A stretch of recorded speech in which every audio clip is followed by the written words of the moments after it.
తప్పు జరిగితే వాడు వైసీపీ మనిషి, ఒప్పు జరిగితే అది మేము వచ్చాక చేసుకొచ్చినటువంటి మార్పు. అంటే ఇప్పుడు తిరుమల తిరుపతి దేవస్థానంలో తప్పు జరిగిందని ఒప్పుకుంటుందా ఈనాడు?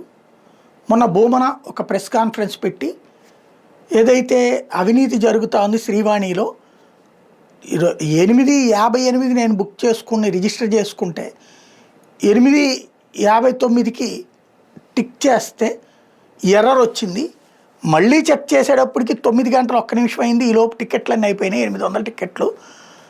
మొన్నే బయటపడినటువంటి అంశం, ట్రావెల్ ఏజెన్సీల వాళ్ళు సంపాదిస్తున్నారు, అది 10,000 తీసుకుని 13,000కి అమ్ముకుంటున్నారు అన్నటువంటి పాయింట్.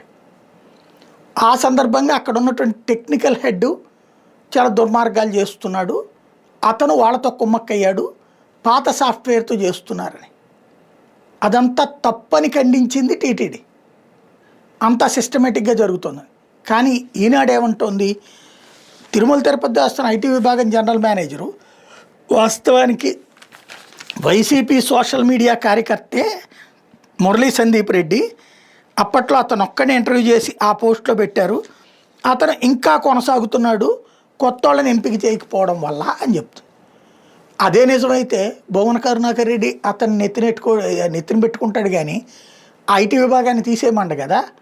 ఒకవేళ అదే నిజమైతే ఈ ప్రభుత్వం ఎందుకు తీయట్లేదు, ఎవరి కోసం తీయట్లేదు, టీటీడీ ఇప్పుడు ఎందుకు చేయట్లేదు, అది చూసుకుంటే పోతుంది కదా.